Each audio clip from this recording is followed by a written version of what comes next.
You have to hear this to believe this. The International Criminal Court in The Hague is contemplating issuing arrest warrants against senior Israeli government and military officials as war criminals. This would be an outrage of historic proportions. International bodies like the ICC arose in the wake of the Holocaust committed against the Jewish people. They were set up to prevent such horrors, to prevent future genocides. Yet now, the International Court is trying to put Israel in the dock. It's trying to put us in the dock as we defend ourselves against genocidal terrorists and regimes, Iran of course, that openly works to destroy the one and only Jewish state. Branding Israel's leaders and soldiers as war criminals will pour jet fuel on the fires of anti-Semitism, those fires that are already raging on the campuses of America and across capitals around the world. It will also be the first time that a democratic country fighting for its life according to the rules of war is itself accused of war crimes. The Israeli army, the IDF, is one of the most moral militaries in the world. It takes endless measures to prevent civilian casualties, measures that no other army takes. It does so while fighting a terrorist enemy which uses its own civilians as human shields. You know the truth. Hamas places its weapons, its terrorists, in hospitals, schools, mosques, and throughout civilian areas. They do this in order to win immunity and to maximize civilian casualties.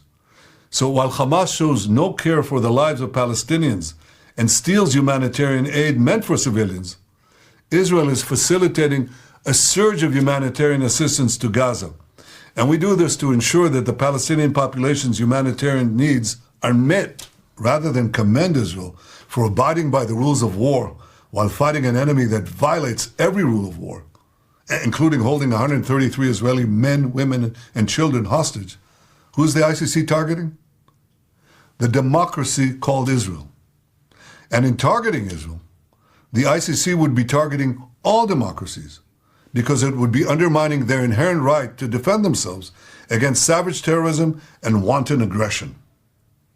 Clearly, this threat by the ICC is not an attempt to enforce the law. Israel is not even subject to the court's jurisdiction, and it has an independent legal system that rigorously investigates all violations of the law. Rather, this ICC attempt is an attempt to paralyze Israel's very ability to defend itself. The government and people of Israel reject outright this grave threat to our security, this grave threat to our very existence.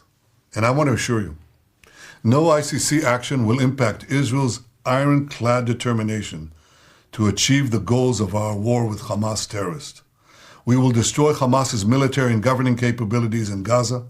We will release all our hostages, and we will ensure that Gaza never poses a threat to Israel again. Israel expects the leaders of the free world to stand firmly against the ICC outrageous assault on Israel's inherent right of self-defense. We expect them to use all the means at their disposal to stop this dangerous move. 6 months after the terrible Hamas massacre of October 7th, 80 years after the horrors of the Holocaust, the Jewish state calls on decent people everywhere to reject this outrage by the ICC, to stand with Israel as we fight the barbarians of Hamas and Iran, and as we work to secure a more peaceful world.